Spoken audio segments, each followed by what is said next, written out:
கவரி பிஸ்னஸ் பார்த்துக்கிட்டு இருக்கிறவங்கள கோடீஸ்வரர்களுக்கும் வணக்கம். வணக்கம். இந்த வீடியோவில் 3 விஷயங்கள் பார்க்க போகிறோம். இந்தியன் ரூபி மறுபடியும் அப்ரிஷியேட் ஆக ஆரம்பிச்சிருக்கு. அதுக்கப்புறம் கோல்டு இன்வெஸ்ட்மெண்ட் இந்த டைமில் என்ன மாதிரி பிளான் பண்ணலாம். மூணாவதாக என்ன விஷயம்னு பார்த்தீங்கன்னா, ஃபார்மா செக்டாருக்கு ட்ரம்ப் ஒரு பெரிய டாரிஃப் இம்போஸ் பண்ணார்னா எந்த மாதிரியான பாதிப்புகளை அது ஏற்படுத்தும் அண்ட் அதுக்கு நம்ம கம்பெனி எப்படிலாம் ரியாக்ட் பண்ணுவாங்க. Let's welcome Guruji. நீங்களே ஐடியா கொடுத்துருவீங்க போல இருக்கு.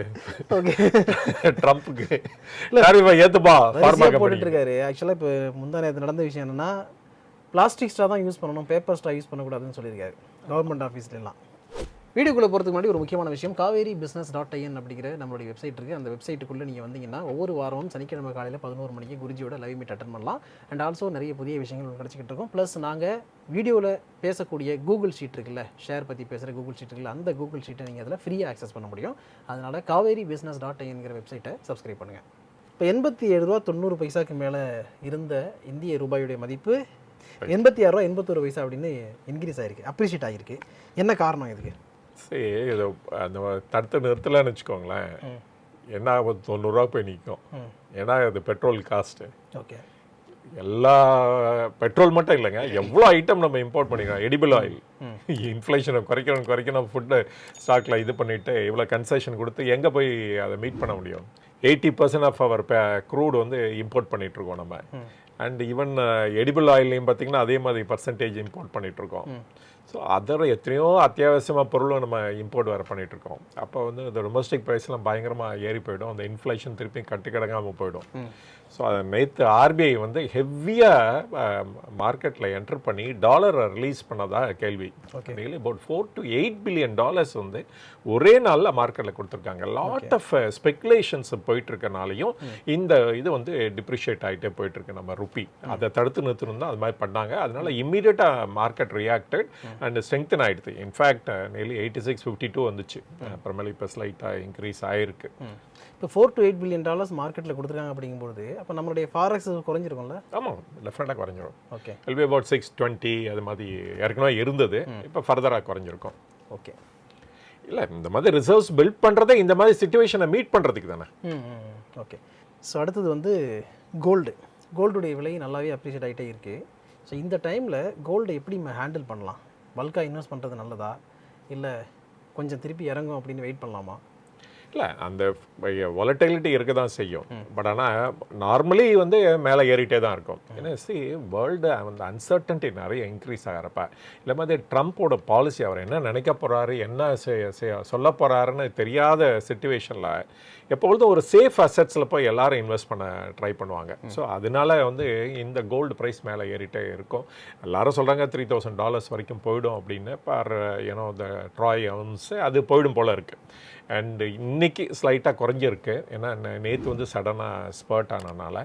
பட் இப்படி தான் இருக்கும். அண்டு இது ஒரு டைவர்சிஃபிகேஷனுக்காக பண்ணலாம்.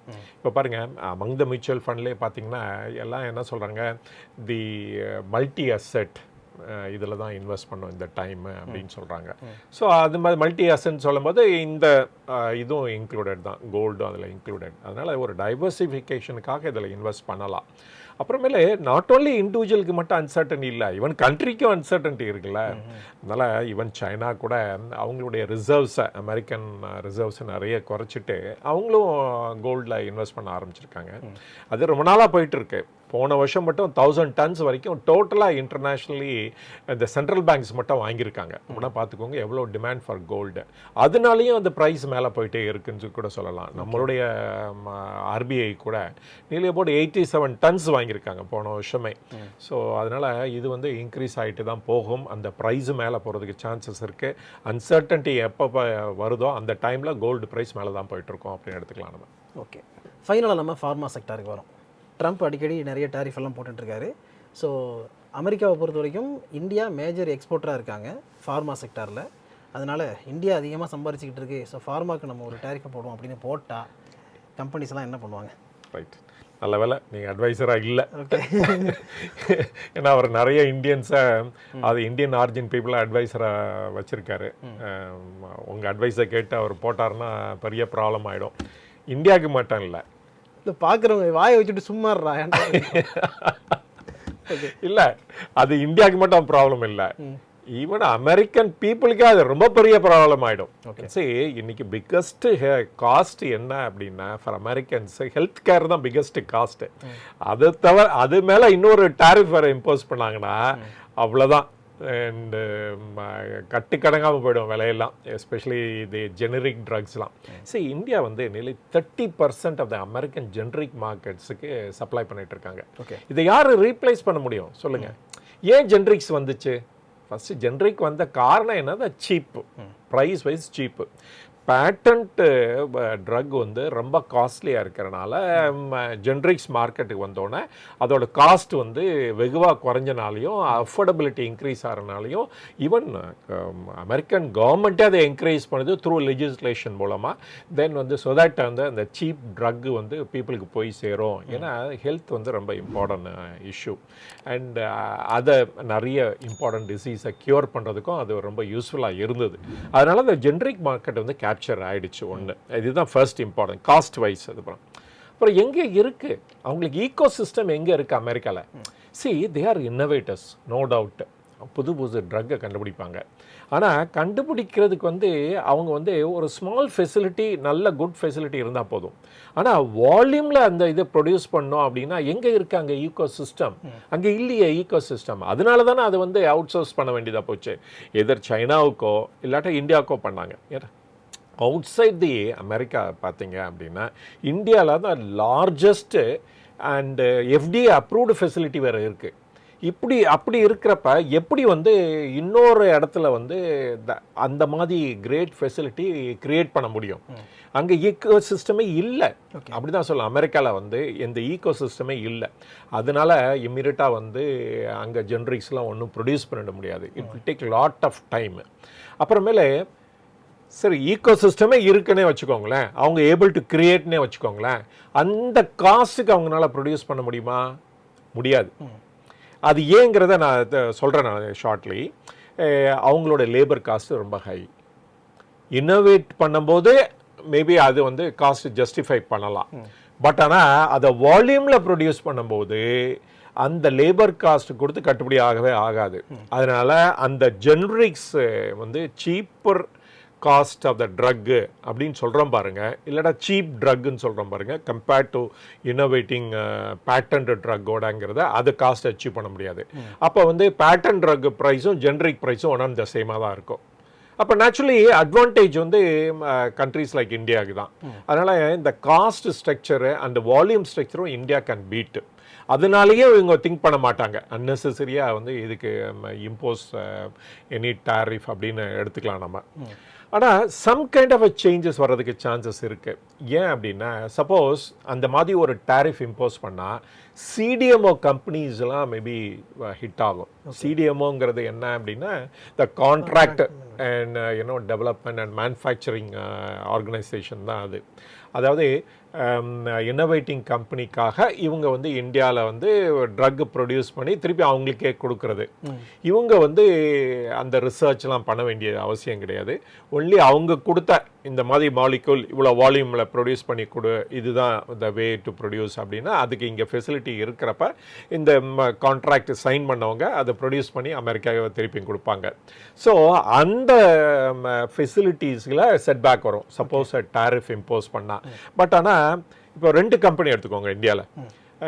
ஒன்று வந்து பிரமல் ஃபார்மா எடுத்துக்கோங்க, இல்லாட்டா வந்து ஃபார்மோவா, ஜூப்ளியன் ஃபார்மாவான்னு இன்னொரு கம்பெனி இருக்குது. இவங்க கூட சிடிஎம்ஓ ஃபெசிலிட்டி யூஎஸில் இல்லாட்டா நார்த் அமெரிக்காவில் வச்சுருக்காங்க. அவங்க வந்து அவங்களுடைய காஸ்ட் ஸ்ட்ரக்சரும் பாருங்கள், இந்தியனோட காஸ்ட் ஸ்ட்ரக்சரும் பாருங்கள். பிரமல் ஃபார்மாவோட ப்ராஃபிட் பார்த்தீங்கன்னா 4 crores தான் நெட் ப்ராஃபிட். எவ்வளோ டர்ன் ஓவர் பண்ணுறாங்கன்னா 1800 crore டர்ன் ஓவர் பண்ணுறாங்க. ஸோ அவங்க ப்ராஃபிட்டபிலிட்டியிலேயே இப்போ தான் வந்திருக்காங்க. அது ஏன் அப்படின்னா அவங்களோட சிடிஎம்ஓ ஃபெசிலிட்டி என் யூஎஸ்லேயும் இருக்குது, இந்தியாவிலையும் இருக்குது. சிடிஎம்ஓ ஃபெசிலிட்டி என் யூஎஸ்ஏல வந்து அது காஸ்ட் அப்போ இது பார்த்தீங்கன்னா 5 times மோர் தென் இந்தியா.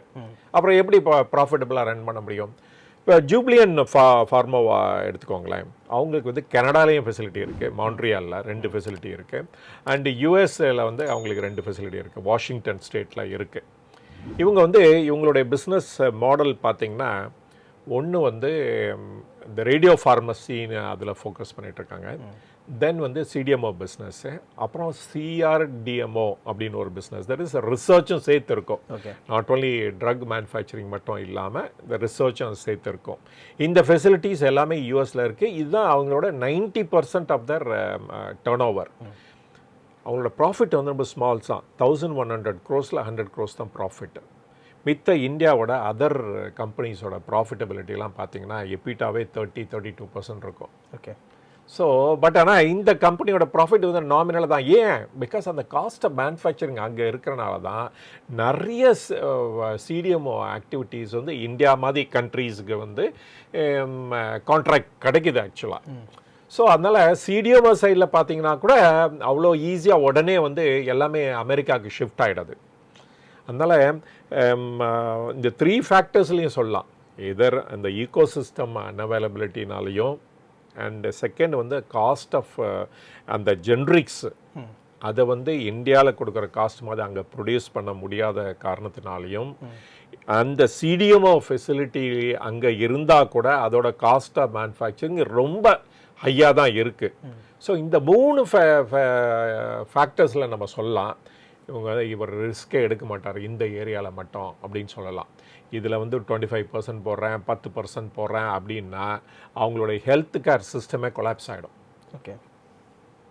ஸோ அதனால் வந்து இதை மட்டும் இந்த ஏரியா மட்டும் டச் பண்ண மாட்டார். அதனால் இந்த ஃபார்மா கம்பெனிஸு எக்ஸ்போர்ட் பண்ணுறவங்க அத்தனை பேரும், இல்லாட்டா அங்கே ஃபெசிலிட்டி வச்சுருக்கவங்க அத்தனை பேரும் பெனிஃபிட் தான் அடைவாங்க ஒழிய எந்த ப்ராப்ளமும் இந்த அக்கௌண்ட்டில் ஃபேஸ் பண்ண மாட்டாங்க தான் எடுத்துக்கலாம். பட் ஆனால் ட்ரம்ப் வந்து என்ன மாதிரி வேணால் திங்க் பண்ணலாம். அவர் வந்து அதை வந்து ஃபுல்லாக ரிசர்ச் பண்ணி இல்லாட்டா கரெக்டாக ஃபேக்டோட பண்ணுறாரா இல்லையாங்கிறத நிறைய டைம் டவுட்ஃபுல்லாக இருக்குது. ஸோ அதனால் வந்து அவர் என்ன வேணால் சொல்லலாம், எப்படி வேணால் இம்ப்ளிமெண்ட் பண்ணலாம். இன்றைக்கி சொல்லிவிட்டு டக்குன்னு ஒரு 1 hourல கூட சேஞ்ச் பண்ணலாம். அதனால் எனிதிங் கேன் ஹேப்பன். பட் நடந்துச்சுன்னா இதுதான் consequence for American health care system அப்படிங்கிறது மட்டும் நம்ம சொல்லலாம். ஓகே. ஓகே, இதோட வீடியோ என்ன பண்ணிக்கிறோம். இவ்வளோ நேரம் நாங்கள் பேசுகிறது எல்லாமே எஜுகேஷனல் பர்பஸ்க்காகவும் இன்ஃபர்மேட்டிவ் பர்பஸ் மட்டும் தான். சஜஷனோ ரிவ்யூஸோ கொடுக்குறதாங்க இல்லை. அதனால் மென்ஷன் பண்ணியிருக்க இந்த ஸ்டாக்ஸை வாங்கணும்னு நினச்சிங்கன்னா நல்லா தெரிஞ்ச செபி ரெஜிஸ்டர்ட் அட்வைசரை கேட்டுக்கிட்டு நீங்களும் மோன் ரிசர்ச் பண்ணிட்டு அதுக்கப்புறம் வாங்க. இதே மாதிரி அடுத்த ஒரு நடுவில் மீட் பண்ணுவோம். அது வரைக்கும் உங்கள் நீங்கள் பத்திரம் பார்த்துங்க, நல்லபடியாக இன்வெஸ்ட் பண்ணுங்கள். Thanks so much. தேங்க்யூ.